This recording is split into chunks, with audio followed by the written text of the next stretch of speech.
Allah'ın selamı ve rahmeti ve bereketi üzerinize olsun. Elhamdülillahi Rabbil alemin. Hamd âmin Rabbim Allah'a mahsustur. Salat ve selam Hz. Muhammed Mustafa sallallahu aleyhi ve sellemin onun aline olsun. Allah'ım bize faydalı olan ilmi ver ve ilmimizi artır ya Rabbim. Değerli katılımcılar, bizler bugün sizinle Haçlıların yaptıkları adımlardan bahsedeceğiz. Ve Haçlı saldırısı Hattin Savaşı'na kadar yaklaşık 100'den fazla Kudüs üzerindeki işgali devam etti. Yaklaşık 29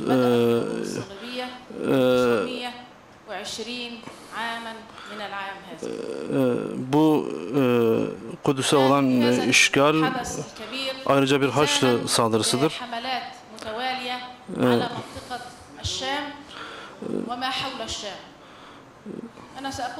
Sizlere başlamadan önce bir bilgi vermek istiyorum. Bu Haçlı düşmanlığı saldırısı, burada bazı üniversiteler var. Orta Çağ'da size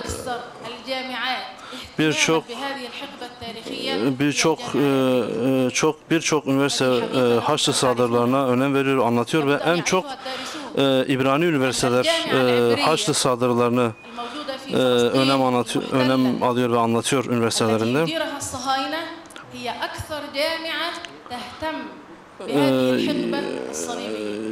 Haçlı saldırılarını en çok Siyonist üniversiteler önemsiyor ve öğrencilerine anlatıyor ve görüldüğü gibi Haçlı saldırıların olduğu dönemlerle günümüzü kıyasladığımız zaman birebir aynı olduğunu görebiliriz.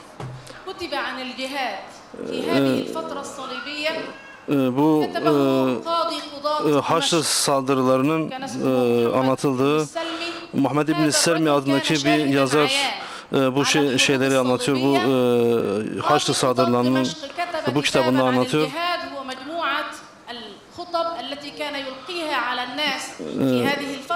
Bu süreçte Haçlı saldırılarının olduğu dönemde bu hatip, bu adam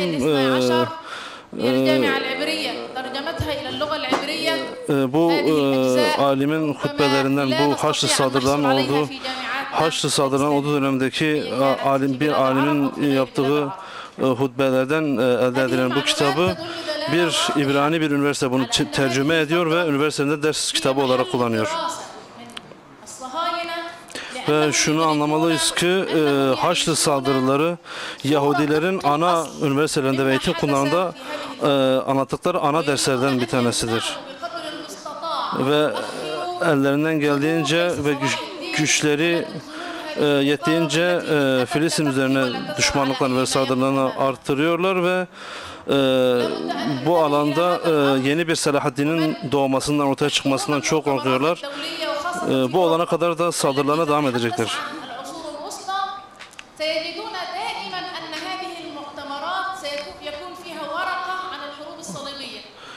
Onların Yahudilerin yaptıkları konferanslara ve seminerlere baktığımız zaman ilk dersleri Haçlı saldırılarıdır.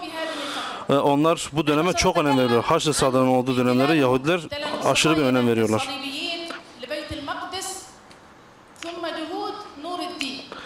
Size Kudüs işgali ve Nurettin Zengin'in Kudüs ve Filistin'i kurtarmaya yönelik çabalarından bahsedeceğim.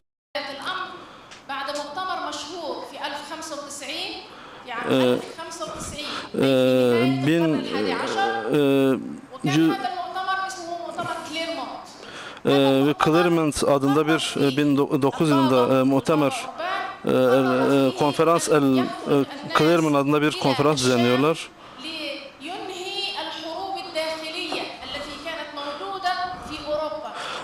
Bu konferansı özellikle Avrupa içerisinde meydana gelen iç savaşları bitirmek için kuruyorlar. Ve onlar savaşların Avrupa içinde değil de Avrupa'nın dışında olmasını sağlamaya çalışıyorlar.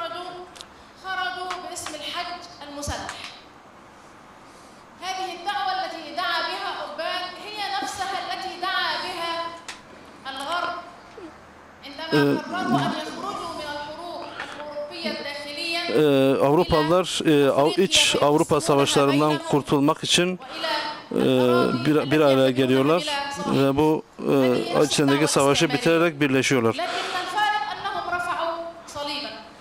Yalnız bu Yahudilerle Haçlı arasındaki tek fark, Haçlıların sadece bir haç işaretiyle hareket etmelidir. Aradaki tek fark budur. بلاد الشام لكي يقولوا في فلسطين أن هذه هي أرض أجدادهم. هذه نفس الفكرة يهودي التي يقولها الصهاينة اليوم. Hristiyanlardan bir kısım Mescid-i Aksa'ya gelip bu toprakların onlara ait olduklarını yaygarasını yayıyorlar ve bu aynı yöntemi Yahudiler de kullanıyor. İlk Filistin'e geldikleri zaman aynı Yahudiler de Mescid-i Aksa ve Kudüs'ün onlara ait olduğu söylentisini yayıyorlar. بمقاومتهم مقاومة عنيفة لكنهم تخطوا السلاجقة ثم توجهوا إلى الشام بمعاونة الإمبراطور البيزنطي. هذا هو خط سيرهم. Bu haritada gördüğümüz kadarıyla Haçlı seferlerinin saldırı haritasını görüyorsunuz. ثم تحركوا من أنطاكيا حتى وصلوا إلى القدس. هذه كانت الحملة الصليبية الأولى المعتمدة. كان قبلها حملة تعتبر حملة شعبية لا يعدها المؤرخون حملة، لكن هذه هي الحملة الأولى. عندما وصلوا إلى القدس Haçlılar Kudüs'e yaklaşık 900 yıl önce Haçlıların Mescid-i Aksa'nın önüne vardıkları zaman أمله hedeflerine ulaştıklarını anladılar. سلط الضوء على ما الذي فعلوه في القدس عندما دخلوها. Size öncelikle Haçlı seferleri döneminde Mescid-i Aksa'ya yaptıkları saldırılarda yaşanan şeyleri anlatmak istiyoruz. معاصرين لهذه الأحداث ولهم كتب. فهذا الكلام الذي أقوله لحضراتكم من هذه الكتب. واحد منهم مؤلف مجهول لكنه له كتاب اسمه أعمال الرسل، أعمال الحملة الفرنجية، والثاني Bu Haçlı seferlerinin كتاب له ترجمة يعني.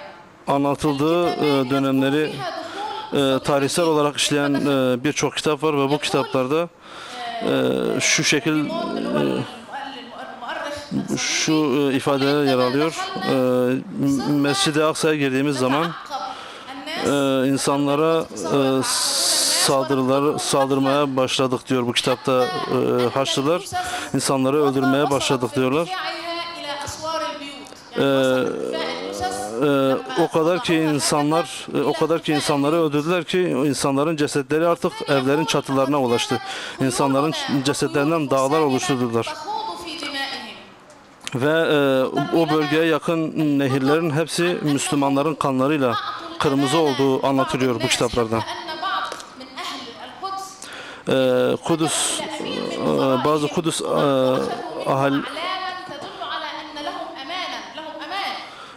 Kudüs ahalisinden bazıları Haçlılar Mescid-i Aksa'ya girdikleri zaman bazılarının elinde Haçlılar tarafından kendi Hristiyan yöneticileri tarafından ellerinde eman belgesinin olmasına rağmen Mescid-i Aksa'da bu insanlara bile acımadılar. Hepsini yaklaşık 70 bin insan öldürdüler, katlettiler.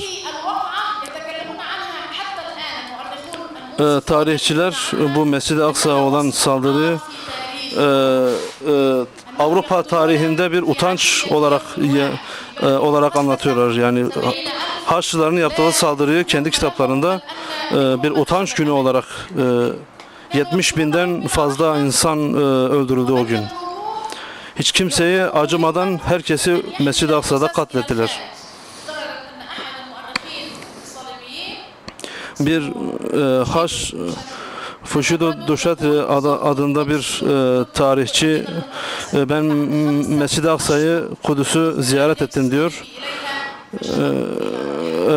Yani aradan yıllarca geçmesine rağmen bu tarihçi diyor ben Mescid-i Aksa'ya gittiğim zaman Mescid-i Aksa ve Kudüs'te hala kan ve ceset kokusu vardı diyor.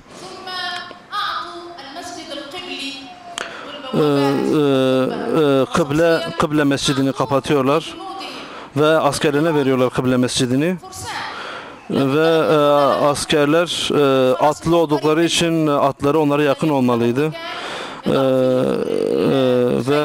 Ve atlıların kendi atlarını bir yere koymaları gerekiyordu ve El Mervani musallası mescidine bu askerler, atlı askerler atlarını oraya bir ahır olarak kullanıyorlar. Ve Müslümanların kesinlikle 88 yıl boyunca Mescid-i Aksa'da Müslümanların bulunmasına kesinlikle müsaade etmediler. 88 yıl boyunca dört ülkeden oluşan bir körfez ülkesi meydana getirdiler. Ruha Emirliği Urfa'dadır. Antakya Prensliği ve Trablus Kontluğu ve Beytül Makdis Krallığı adı altında bir bölgede kuruyorlar. Mescid-i Aksa'da kesinlikle ne ezan ne de namaz kılınır ne de hiçbir Müslümanın varlığına müsaade etmiyorlardı. Yani Mescid-i Aksa'ya gidikleri zaman sanki onlardan önce daha önce hiç kimse burada yokmuş gibi Mescid-i Aksa'nın ortasına büyük bir haç, resimde gördüğünüz gibi büyük bir haç kuruyorlar.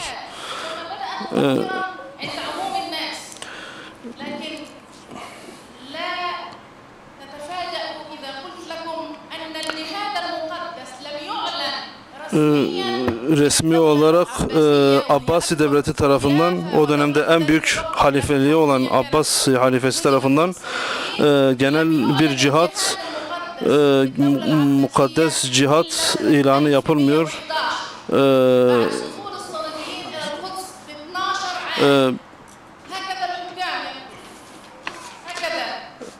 Ve o dönemin kralları, o dönemin Müslüman halifeleri genel bir cihat ilan etmiyorlar. Mescid-i Aksa'yı sahipsiz bırakıyorlar. Siz Şerefeddin el-Mevdud adındaki kişiyi belki duymuşsunuz. O Türk asıllı biridir. İmadettin Zengi dönemine geçelim. İmadettin Zengi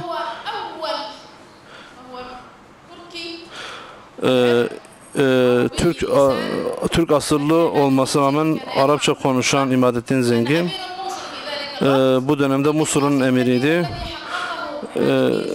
İmadettin Zengi'nin Kudüs davasıyla alakalı çok ciddi bir önemli çalışmalarından bir tanesi de Urfa'yı fethetmesiydi. 1144 yılında Urfa'yı fethetmesi özellikle en büyük eylemlerinden bir tanesi de budur.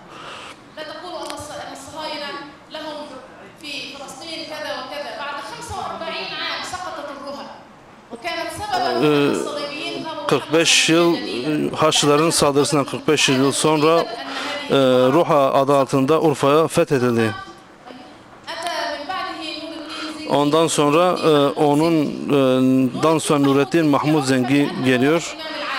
O adil imam olarak vasıflanmış. Adaletiyle, dinin değerlerini önemsemesiyle meşhur olmuş bir kişidir. Şunu bilin ki bir zafer kazanılmışsa, o zafer gerçekleşmişse ancak adil ve adalete önem veren bir yönetici tarafından Mescid-i Aksa veyahut da bir yer özgürleştirilmiştir. Ve Nurettin Mahmud Zengi bu özgürlüğün ana esaslarından bir tanesidir. O bir alimdi. Hanefi mezhebine tabi olan bir alimdi. Ve onun döneminde Müslümanlar mezhepsel ayrışmalara, mezhepsel tefrikalara, bu tür hastalıklara yakalanmışlardı. Maliki olan, Hanbeli'nin olan arkasında namaz kılmıyormuş. Ve Nurettin Zengi Hanefi mezhebinde olmasına rağmen ve alim olmasına rağmen daha çok o cihada önem verdi. Nurettin Mahmud Zengi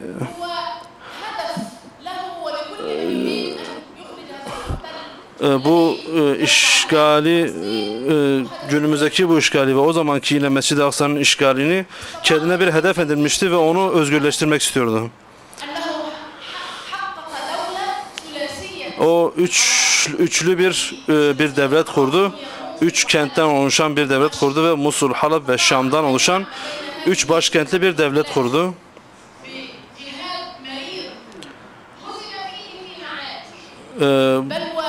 Bu savaşlardan bu savaşlarda Haçlıların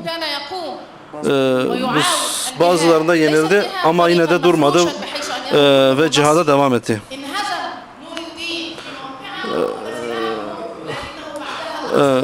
Nurettin Zengi bir savaşı kaybettiği zaman durmuyor. Ben tekrar silahını eline alıp yeni bir zafer kazanmak için tekrar cihada yöneliyordu. Biz Ebu Bekir ve Hazreti Ömer ve 4 büyük halifeden bahsettiğimiz zaman, onların zühdünden ve onların yüceliğinden bahsettiğimiz zaman Nurettin Zengin'in siyasi bir dehası vardı. Her fırsat bulduğu zaman herhangi bir cihetle, herhangi bir tarafla fark etmez herkesle anlaşma yapıp ittifak kurabiliyordu yani.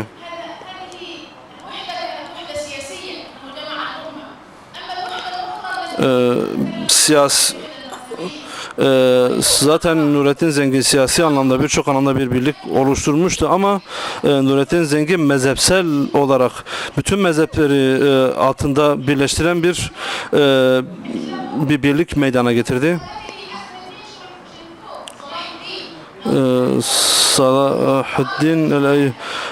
Salahaddin Eyyubi ve ona tabi olanlar Şafii olan Kürtlerdi. Ona da Nurettin Zengi ile birlik olmuşlardı. Nurettin Zengi Salahaddin Eyyubi ile iletişim kurup onunla birçok konuda istişare ediyordu. Nurettin Zengi ilk olarak hadis alanında bir medrese, bir ekol oluşturuyor. Ve Nurettin Zengin'in hakkında muhaddis olduğu da konuşuluyor. Onun hakkında muhaddis olduğu da söyleniyor.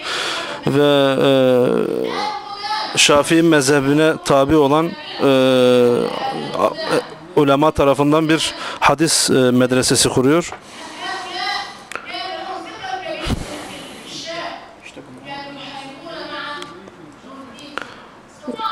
Nurettin Zengi ümmetin siyasi mezheplerini ve dinsel mezheplerini ve kültürlerini bir arada birleştirmeyi başardı.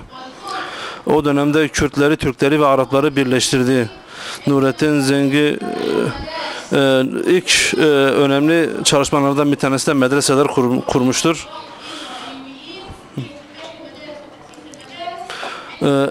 Eyyubilerin ve o dönemdeki liderlerin en bilinen, tanınan eylemleri medreseler, ilim çalışmaları yapmalarıydı.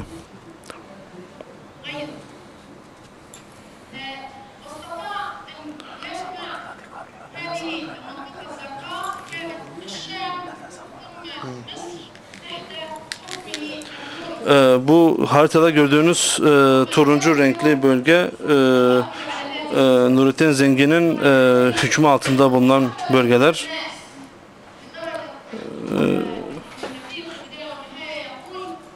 İbn Kesir Bidaye ve Nihaye adlı eserinde şöyle söylüyor, diyor, ben bir gün Nurettin'le karşılaştım. Nurettin Zengi hastalandığı zaman Şam halkı da onunla beraber hastalandı. Bu Şam halkının ve Müslümanların ona olan sevgisinin bir işaretidir.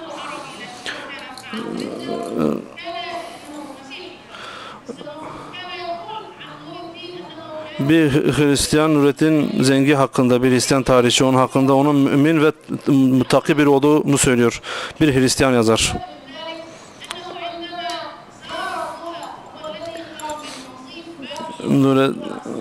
Nurettin Zengi Urfa'yı ziyaret ettiği zaman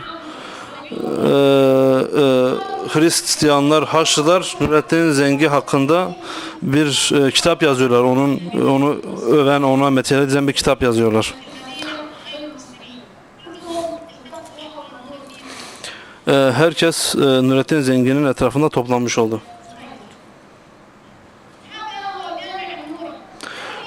Burada gördüğünüz Cami'un Nuri adındaki Nuri Üniversitesi, Nurettin Zengin'in kurduğu Nuri Üniversitesi'dir. Burada 4 mezhep üzerine fıkıh dersleri veriliyordu. Bu binaya baktığımız zaman ismi Bimaristan olarak Farisi bir kelimedir. Hastane olarak kullanılıyor.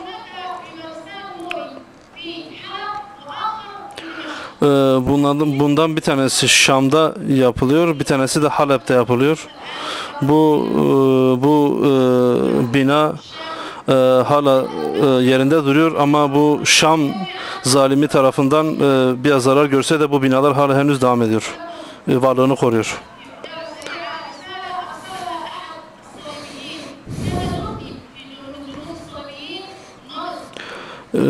Haçlılardan bir tanesi, Haçlı ordusunun öncülerinden, komutanlarından bir tanesi hastalanıyor.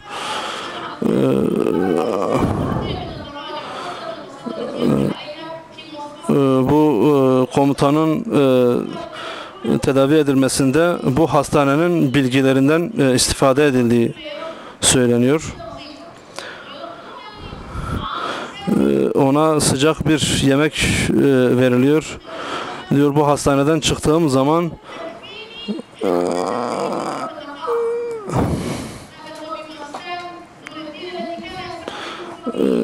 Nurettin Zengi bu yapılan bu Şam'da ve Şam'da ve Halep'te yapılan bu hastanelerde bazı Haçlı ve bazı Hristiyanları da tedavi etmiş. Çünkü onların hastaneleri yoktu. Bu da o dönemdeki Müslümanların Hama'da bu gördüğünüz cami de Hama'da Nuri camisi ve medresesi olarak tanınıyor. Ve bu da Büyük Nur Medresesi olarak tanınıyor. Bu da Nurettin Zengin'in inşa ettiği bir minberdir. 21 Ağustos 1969 yılında inşa edilen ve bu zamanda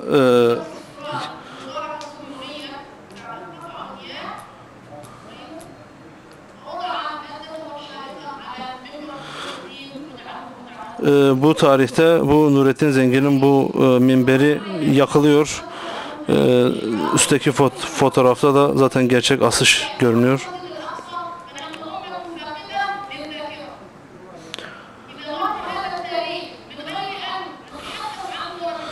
Eğer tarih geçse de biz bu zulümleri bunları hatırlatmazsak ve söylemezsek ümmet olarak bunları unutacağız. Eğer biz bunları anlatmazsak ümmet hatırlatma yetisini unutacaktır.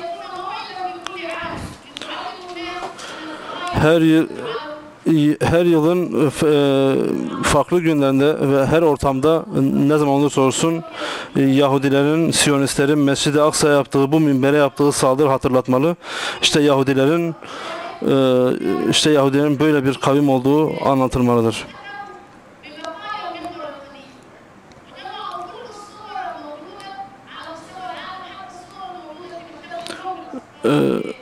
Bu fotoğraftaki eski minberin fotoğrafını birçok alanda ve arşivlerde bulunan bütün fotoğraflarının hepsini birleştirdiler.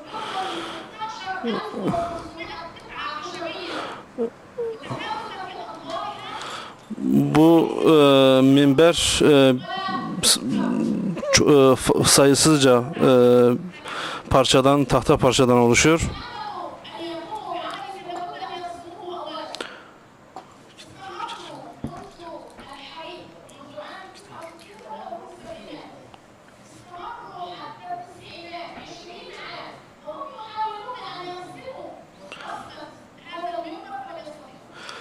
Bu yaktıkları minberin resmini çizmeye çalıştılar. Arşivlerden bunu birleştirip resmini çizmeye çalıştılar ama onu başaramadılar. Resmini çizemediler.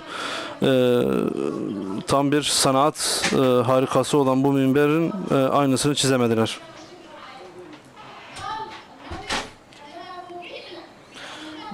Bu minberi gören bir mühendis dehşete düştüğünü ve hayrete düştüğünü söylüyor.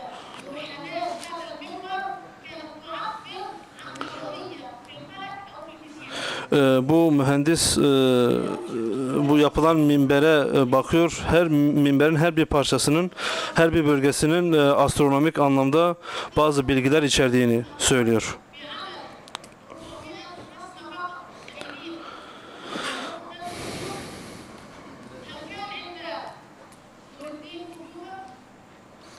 Nurettin Zengin'in döneminde bilgisayar yoktu ve bunlar bu sanat harikasını yapmayı başardılar ve günümüz teknolojisi hala yeni yeni bu minberin bazı sırlarını keşfedebiliyor.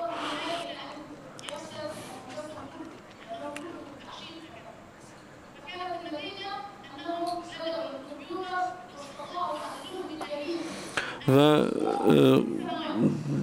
bilgisayar ortamında çalışarak bu minberin aynısını çizmeyi ve onun bir benzerini yanlarında çizmeyi başarabildiler.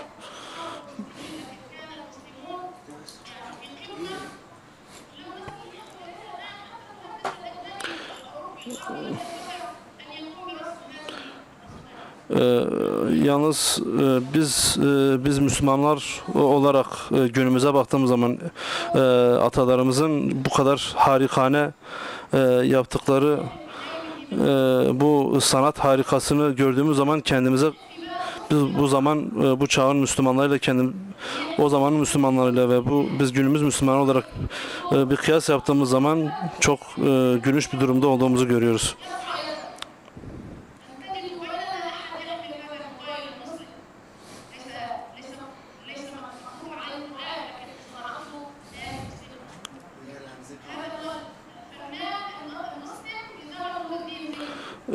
Nurettin Zengin'in dönemindeki çok uzak bir tarih ve bu da Nurettin Zengin'in Şam'daki mezarının fotoğrafıdır. Ve size diyorum ki bu kadar harika bir adam ve bu kadar harika şeyi başaran onun bir şehit olduğunu düşünüyorlar. Onunla alakalı, Nurettin Zengin'le alakalı tam anlamıyla bir bilgiye sahip değiller. Onun döneminde ve kendisinin yaptığı bu kadar önemli buluş ve önemli çalışmaları gördüğümüz zaman ve zafer yakındır inşallah. Allah hepinizden razı olsun.